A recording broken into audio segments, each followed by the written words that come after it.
Good morning बच्चों। मैं SST विषय अध्यापक मदन जी सर बोल रहा हूँ। आप देखिए, आपके एनसीईआरटी सिलेबस लागू हो गया है।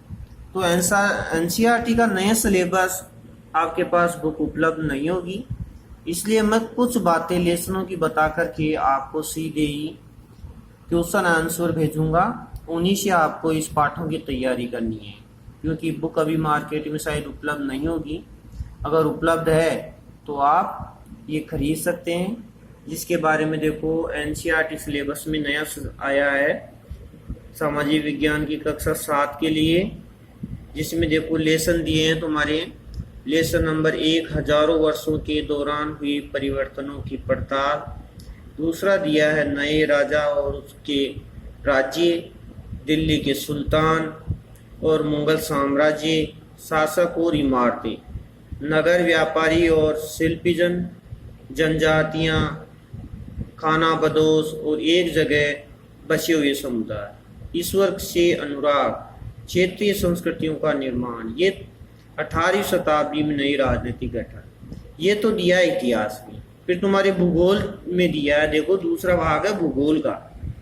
इसमें पर्यावरण, हमारी पृथ्वी के अंदर हमारी बदलती पृथ्वी, वायु, जल, प्राकृतिक वनस्पति, वन्य जीवन, मानवीय पर्यावरण, बस्तियां, परिवहन एवं संचार, मानव पर्यावरण, अनोन्य क्रिया, उष्णकटिबंधीय एवं उपोष्ण प्रदेश। फिर दिया है रेगिस्तान में जीवन कैसा होता है। फिर राजनीति विज्ञान, नेक्स्ट भाग है राजनीति विज्ञान।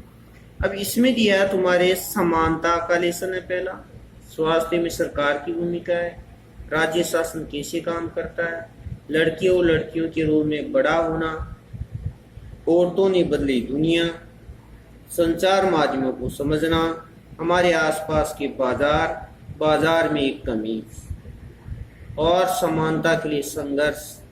ये जो दिए गए हैं कक्षा 7 के लेसन हैं, तो तुम्हारी ये सभी पाठों की विषय सामग्री है। अब देखिए पाठ नंबर 1 आपको जानना है। इतिहास से शुरुआत कर रहे हैं हम पाठ नंबर 1 में, जिसमें देखो पहले पाठ का नाम है हजारों वर्षों के दौरान हुए परिवर्तन की पड़ताल। इतिहास का पहला पाठ है। इसमें हम मुख्य मुख्य बातों पर हम नजर दौड़ाएंगे, जानेंगे। जिसमें देखो अरब भूगोलवेत्ता अल इदरीसी ने 1154 ईस्वी में दुनिया का नक्शा बनाया। नक्शा यानी मानचित्र, और उसी का नाम है, कहते हैं कि उन्होंने मानचित्र तैयार किया था। फिर कहते हैं फ्रांसीसी मानचित्रकार गिवलाम द लेस्ले ने सन 1720 में एक नया विश्व का मानचित्र, जिसको कहते हैं एटलस नुओ, तैयार किया। यूरोप के नाविक यानी नाव चलाने वाले तथा व्यापारी अपनी समुद्री यात्रा के लिए इन नक्शे का इस्तेमाल किया करते थे, कि वो उन नक्शों के द्वारा ही जहाज एक स्थान से दूसरे स्थान पर ले जाते थे। फिर 13वीं सदी में, अब देखिए एक सदी में होते हैं 100 वर्ष।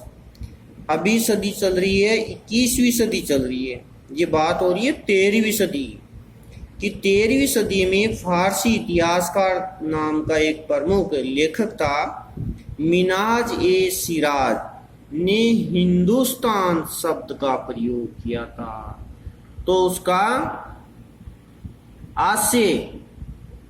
उसके आशय के रूप में बताया गया है कि दिल्ली के सुल्तान के अधिकार क्षेत्र में आने वाले पंजाब, हरियाणा और गंगा यमुना के बीच में स्थित इलाकों में था।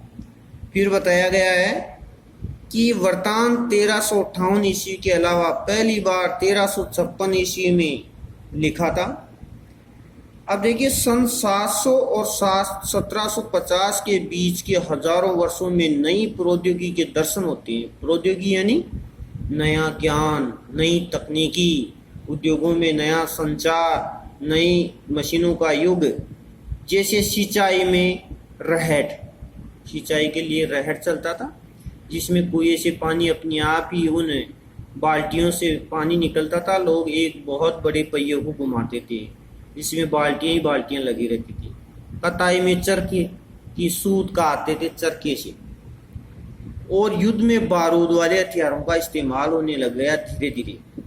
8वीं से 14वीं सदी के मध्य जिन समुदायों का महत्व बढ़ा उनमें से एक समुदाय था राजपूत। कहते हैं, हमने ऋग्वेद में पढ़ा है कि ब्राह्मण, क्षत्रिय, वैश्य और शूद्र, जिनमें प्रमुखतः ब्राह्मण सबसे अग्रणी ज्ञान से परिपूर्ण थे।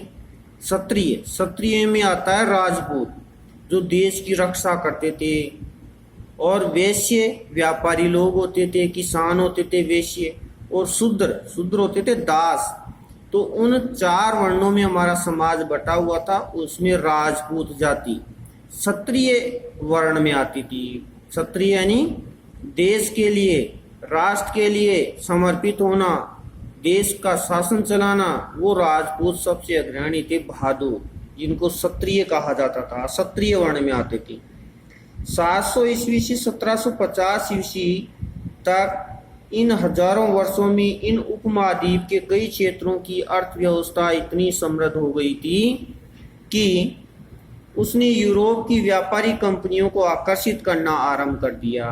उपमहाद्वीप, देखिए इसमें एक शब्द दिया गया उपमहाद्वीप। उपमहाद्वीप कहते हैं भारत को, जैसे महाद्वीप 7 हैं, और किंतु भारत को उपमहाद्वीप की संज्ञा दी गई है क्योंकि जो भिन्नताएं बहुत से अलग अलग महाद्वीपों पर देखने को मिलती है, वो भिन्नताएं तो भारत देश में अकेले में मिल जाती है। चाहे भाषा की भिन्नता मान लो, रहन सहन की मान लो, खान पान की मान लो, उन सब भाषाओं में और उन सब रहन सहन में भिन्नता भारत में विद्यमान है। इसलिए भारत को उपमहाद्वीप कहते हैं। और वैसे महाद्वीप हैं 7। अब देखिए 19वीं सदी के मध्य में अंग्रेज इतिहासकार ने भारत के इतिहास को 3 युगों में बांटा था, हिंदू, मुस्लिम और ब्रिटिश। अब इस इतिहासकार ने कि अंग्रेज इतिहासकार ने इस सदी को 3 भागों में बांट दिया। हिंदू क्या थे, मुस्लिम क्या थे और फिर ब्रिटिश। कि पहले हिंदुओं का शासन था भारत में, फिर मुस्लिम लोग आए और फिर ब्रिटिश गवर्नमेंट, ब्रिटिश सरकार आ गई और हमारे देश में शासन करने लग गई। इस प्रकार हमारे देश का अतीत बताया गया है कि हजारों वर्ष पहले में क्या क्या परिवर्तन हुए, जिसके बारे में हम जानेंगे। कुछ शब्द दिए गए हैं, जैसे पांडुलिपि। अब देखिए पांडुलिपि, हम भली भांति जानते हैं पांडुलिपि हाथ से लिखी जाती थी। अतीत में हाथ से लिखी पुस्तकें पांडुलिपि कहलाती है। कि पुराने काल में जो हाथ से लिखी जाने वाली थी पुस्तकें, वो उनको पांडुलिपि कहा जाता है। अभिलेख पत्थर पर लिखे जाते थे, सबको पता है। कोई भी पत्थर पर अक्सर उकेर करके उन बातों को लिखा जाता था। तो कहते हैं कि वो कठोर सतहों पर उत्कीर्ण किए जाते थे, क्योंकि पत्थर कठोर होता है और उस पर लिखना बहुत बड़ी मुश्किल होता है। तो लिखी गई बात को अभिलेख कहते हैं। पत्थर पर हम कोई बात लिखते हैं, अक्षरों को उकेरते हैं, तो उसको अभिलेख कहलाते हैं। फिर है नकल नवीस।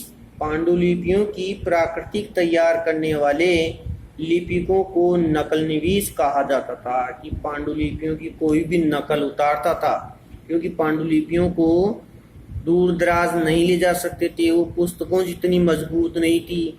उनको दूर दराज ले जाने पर वो टूट सकती थी। जैसे मान लो कोई ने कोई किसी प्रकार से ज्ञान लिख रखा था, तो पांडुलिपियां ताड़ के पत्तों पर लिखी जाती थी, उनको दूर नहीं ले जाया जा सकता था। तो उनकी नकल करने वालों को नकलनवीस कहा है। फिर देखो राजपूत शब्द राजपुत्र के लिए है, अर्थात राजा का पुत्र से निकला है, जिसमें क्षत्रिय को कहा गया है। जो भी क्षत्रिय है, बहादुर है, राजा का शासन करता है, उसको राजपूत की संज्ञा दी गई है। फिर देखो उलेमा, कि हमारे सबको पता है भारत में अनेक धर्म हैं, हिंदू, मुस्लिम, सिख, ईसाई, पारसी। तो यहाँ मुस्लिम लोग इस्लाम धर्म को मानते हैं। इस्लाम धर्म के पैगंबर है मोहम्मद साहब, जिनका जन्म मक्का मदीना में हुआ था, आपने 6th क्लास में पढ़ा होगा।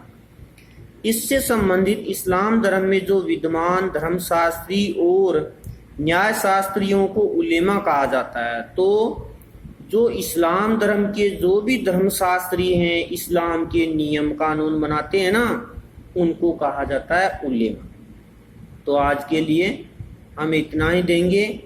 जो मैंने ये बताया है सभी आप इसको एक नोटबुक में तैयार रखिए। ये इतना बहुत कुछ है। धन्यवाद।